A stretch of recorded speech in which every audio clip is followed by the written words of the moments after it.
Hello friends, welcome back to my channel. पर आरजू कहती है नहीं, ऐसा नहीं है, यिल्दिज को बहुत फ़र्क पड़ा, उनकी अब फ्रेंडशिप हिल जाएगी। क्योंकि मैंने खुद देखा कि वो सिर्फ झूठ बोल रही थी, जबकि यिल्दिज को नहीं पता कि वो तुम्हारे पास आती है और तुम्हें सपोर्ट करती है।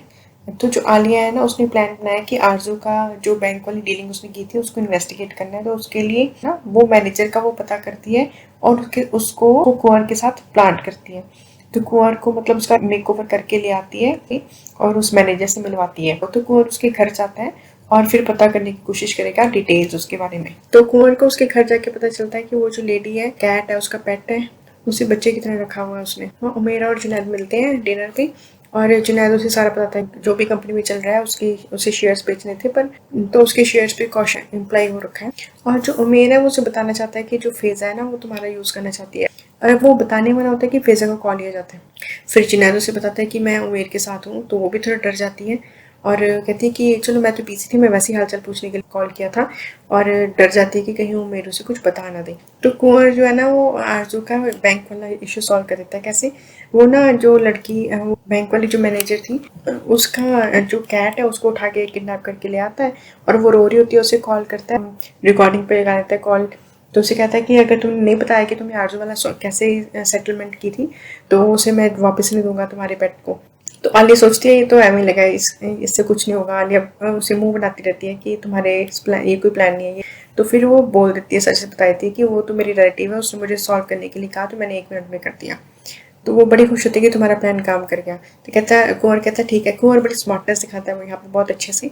फिर वो कहता है कि ठीक है, सब कुछ लिख के पेन पेपर पर साइन करके अपने घर के पास रख जाओ, मैं तुम्हारा पेट रख जाऊंगा। तो उनके पास डॉक्यूमेंट भी आ जाता है विद प्रूफ कि उसने कैसे सब कुछ किया। तो जुनैद ने हकान से पूछा होता कि ये कैसे सॉल्व होगा इशू शेयर्स वाला। तो वो कहता है कि मीटिंग करवा लेता हूँ लॉयर के साथ और यिल्दिज के साथ, फिर देख लेते बैठ के बात करके क्या होता है। और वो काफ़ी कुछ हमारे पे डिपेंड करता है, अगर हम अच्छे से बात करेंगे तो हो सकता है ये सॉल्व भी हो जाए। तो आज उनकी वो मीटिंग है। तो ये यिल्दिज है, उसकी लॉयर है, जुनैद है उसका लॉयर है। तो वो कह रहा है कि प्लीज़ ये अपना हटा दो, जो शेयर्स के ऊपर कॉशन लगाई हुई है कि तुमने जो करना था कर तो लिया। कहती अच्छा, तुम्हारी मैंने बस इंसल्ट कर दी तो मेरा काम हो गया, मुझे अपना कंपनसेशन तो चाहिए ना। तो जुनैद उसे बताता है कि मेरी ये प्रॉब्लम है, मुझे शेयर्स बेचने पड़ेंगे, कंपनी में ऐसे प्रॉब्लम चल रही है। तो कहती तुम्हारे पास और बहुत कुछ है बेचने के लिए, कुछ भी बेच दो, ये मेरी प्रॉब्लम नहीं है अब। तो जुनैद कहता है तुम ऐसी ऐसी कब बन गई, इतनी स्टोन हार्टेड। तो कहती है तुमने भी तो मुझे स्टूपिड समझा था, पता नहीं क्या क्या करते रहे। तो अब जो आलिया है वो आती है दोगन के पास, उससे आके बताती है कि जो आरजू वाला केस है ना, बैंक वाला, वो एक दिन में नहीं किया उसने, उसने अपना कोई रिलेटिव ढूंढा था, तो उसके साथ उसने डीलिंग की, तब ये केस सॉल्व हुआ। उसने सबको बेवकूफ़ बनाया कि एक दिन में उसने कर लिया। तो दोगन को ये सारी बात पता होती है कि उसने कोई सेटलमेंट नहीं किया है। तो कहते तुमने मुझे बेवकूफ़ समझा कि मुझे नहीं पता होगा, मुझे कोई किसी के करने से सोचने से पहले ही पता चल जाती सारी बात। उसे बड़ा हैरानी होती है कि इसे सब कुछ पता था, फिर भी इसने सीईओ बना रखा है उसे। तो कहता है कि वो ठीक है कि तुमने ये सॉल्व किया, तुम बहुत इंटेलिजेंट हो, तुम बहुत कम्पिटिटिव हो, सब कुछ सही है, पर मैं तुम्हारे साथ अब ब्रेकअप करता हूँ, क्योंकि मैं तुम्हारी जैसी लड़की सिर्फ बिजनेस में ही जा सकता हूँ। मुझे रियल लाइफ में बहुत ही एक इनोसेंट, एक नाइव लड़की चाहिए। तो बहुत ही अपसेट हो जाती है आलिया की बात सुन के। तो मुझे ऐसी लड़की नहीं चाहिए जो एक बात के पीछे पड़ी रहे। वहाँ यिल्दिज और आमिर बैठे होते हैं और बात कर रहे होते हैं एक कोमल वाले केस पे कि यिल्दिज को कॉल आता है कोई किसी लेडी का, और वो कहती है कि जो तुम पता करना चाहती हो ना, जो तुम हॉस्पिटल पता करने गई थी, अगर वो डिटेल्स तुम्हें पता करनी है तो मैं दे दूंगी, उसके बदले में कुछ काम करना होगा। तो ये लिस्ट कहती क्या काम था? खालीजान की कस्टडी जुनैद को दे दो। जब ये वही लेडी होती है जिसने हॉस्पिटल में उसे बहुत ही ध्यान से देखा होता है यिल्दिज को, और उसने उसे पहचान लिया होता है कि ये तो वही है जिसकी कोमल के साथ कोई लड़ाई चल रही है। उसने उसे टीवी पे देखा होता है और पहचान लिया होता है। तो अब कोमल ने ही उससे कॉल करवाया है जब उसे पता चला कि यिल्दिज उसके पास्ट के बारे में पता कर रही है। वो लेडी कहती है कि हम ये क्यों कर रहे हैं?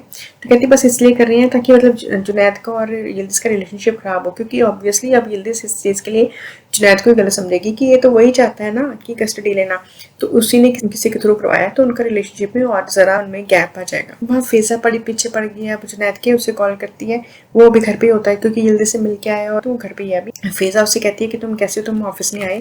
तो कहते हैं हाँ, मेरा दिल नहीं किया जाने का। तो वहाँ जो यिल्दिज है वो आ जाती है ऑफिस और वहाँ आके पूछती है कि जुनैद कहाँ है? तो सादिक कहता है वो तो घर पे है आज।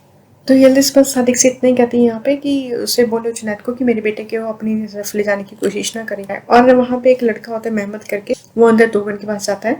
तो वो कहता है कि वो दोगन कहीं होम टाउन गया है तो उसकी जगह मैं आया हूँ थोड़े दिन के लिए। तो मेहमद उसे कहता है कि एक्चुअली मैंने अभी सुना यल्दिस और सादिक की बात हो रही थी। तो यल्दिस जो हॉस्पिटल गई थी कोमल का कुछ पास्ट पता करने, तो कहता है और ऐसा करो कि एक डेनिस नाम की लेडी है हॉस्पिटल में, उसका नंबर इमीडिएटली चेतन से पूछ के मुझे दो। वहाँ जो फेज़ा है वो जुनैद के घर आ जाती है, उसके आके उसके पास आती है और उसकी क्लोज आने लग जाती है। तो फिर कहती है कि मैं काफ़ी देर से तुम्हें कुछ बताना चाह रही थी, मेरा डिसाइड नहीं था कि मैं बताऊँ या नहीं बताऊँ, पर अब मुझे लगता है तुम्हें मुझे बता देना चाहिए। वहाँ जो एजगी है वो जाके कोमल को बताती है कि साथ वाले घर में कोई आया है। तो कहती है कौन है, यिल्दिज़ सही है। कहती है नहीं यिल्दिज़ नहीं, वो तो कोई नई लड़की है जिसे मैंने देखा भी नहीं। तो कोमल कहती है ये कौन हो सकता है जिसका मुझे नहीं पता। वो भी वहाँ चली जाती है। तो फेज़ अभी बताने वाली होती है ये बात उसे कि तभी कोमल आ जाती है, उसे डांटती है कि तुम कैसे घटिया पर्सन हो तुम तो फिर से कहती है कि मैं ये कुछ बात बताने आई थी, वो क्लियर बैठ के कर लेते हैं। तो अभी ये बोली होती है कि यिल्दिज़ पे आती है क्योंकि वो भी घर तो आई रही होती है। तो कहती है ओह अच्छा, तो फिजा तुम भी कुछ बताना चाहते, तुम्हारे पास भी कुछ है बताने के लिए। चलो ठीक है, अब यहीं बैठते हैं और सारे जब तक पूरी बातें सबकी क्लियर नहीं होती किस किस के पास क्या क्या बताने के लिए, तब तक कोई घर नहीं जाएगा। तो फिजा कहती नहीं, तुम्हें तो पता है कि मैं तो सिर्फ जुनैद के साथ ऑफिस की फ्रेंड हूँ और कुछ नहीं। डर के भाग जाती है फटाफट। कोमल वो भी कहती तुम्हें क्या पड़ी है, तुम तो एक डिवोर्स देने वाली, ऊपर से हर टाइम इन्वेस्टिगेट करती रहती हूँ। तो यिल्दिज़ कहती है तुम तो बहुत ही शेमलेस हो। तो यिल्दिज़ से बेइज्जती करवा के कोमल पे चली जाती है। फिर यिल्दिज़ उसे कहती है कि तुमने मुझे हिम्मत भी कैसे की मेरा बेटा मुझसे छीनने की। कहते क्या था, मुझे आराम से बताओ क्या हुआ। तो कहती है कि मुझे किसी का कॉल आया प्राइवेट नंबर से। तो कहता है हाँ, तो उसने मुझे कहा कि जुनैद को कस्टडी दे दो। तो वो उसे क्लियर कर देता है कि ऐसा कुछ भी नहीं है, कि मुझे ये करने की ज़रूरत ही क्या है, और बहुत सारे पागल है हमारे आसपास, पता नहीं किसने किया होगा, मैंने ऐसा कुछ नहीं किया। वहाँ आलिया बहुत अपसेट होती है क्योंकि रोगन ने उसके साथ ब्रेकअप कर दिया। तो कहती है कि उसे एक नाइफ लड़की चाहिए। तो कुंवर कहता है ठीक है, फिर तो उसे यिल्दिज़ के पास जाना चाहिए। तो आलिया कहती है यिल्दिज़ भी वो नहीं रहेगी पहले वाली, वो भी बहुत चालाक हो गई है। और ये बात सही है, यिल्दिज़ एक्चुअली बहुत तेज़ हो गई है। पहले स्टार्टिंग में हालिद के टाइम पे जब उसने हालिद को लेना था तब भी वो ऐसी थी, अब भी वो उससे ज़्यादा ही है। तो दोगन ने नंबर मंगाया था डेनिस, वही लेडी जिसने यिल्दिज़ को कॉल किया था। तो उसको दोगन कहता है कि ऐसे करके यिल्दिज़ आपके पास आई थी। तो कहती है हाँ आई थी, उसने एप्रन पहना हुआ था डॉक्टर्स वाला, और मैंने उसे पहचान लिया, पर उसने मुझसे पूछा कुछ नहीं। तो कहता ठीक है, दोबारा आए तो मुझे बता देना। तो अब दोगन कहता है मुझे अब जैसे भी करके यिल्दिज़ से बात करनी पड़ेगी, वो एग्जैक्टली चाहती क्या है। तो अब जो आरजू है वो आती है आलिया के पास उसका मजाक उड़ाने, कि उसका ब्रेकअप जो हो गया। वो आलिया का मजाक उड़ाने आती है, उल्टा आलिया उसको भी बहुत ज़्यादा सुनाई थी कि तुम 7 साल उसके साथ रही, उसने तब भी तुमसे शादी नहीं की तुम्हारी हरकतों की वजह से, और तुम्हें इतना ही मिला कि उसके साथ इतने तुम 7 साल उसके साथ पीछे पीछे भागती रही और तुम्हें एक लेवल हाई मिल गया, बस इतना ही हुआ।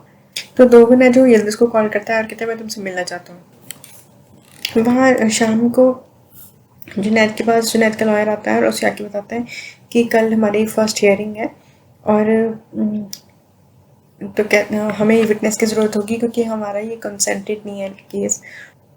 कहता है कि उनका भी विटनेस रेडी है, और अगर ये प्रूफ हो गया कि तुम लॉयल नहीं थे अपनी शादी में तो हमारे लिए बड़ा मुश्किल हो जाएगा, तो हमें फिर उनकी कुछ शर्तें माननी पड़ेंगी। तो वहाँ रात को फिर फ़िज़ा आती है उसके पास जुनैद के पास, और जुनैद कहते तुम कुछ मुझे बताने वाली थी। तो कहती मैं तो भूल गई हूँ। फिर उसके पास आके यिल्दिज़ की बुराइयाँ करती है कि ठीक है उसने, मैं समझती हूँ कि उसके साथ गलत हुआ ये वो, पर अब कुछ ज़्यादा ही हो गया। अब शेयर्स नहीं बेचने, ये नहीं करना वो नहीं करना, ये तो कुछ ज़्यादा ही हो गया। इसका मतलब तो यही है कि उसे वो पैसे तुमसे हड़पना चाहती है।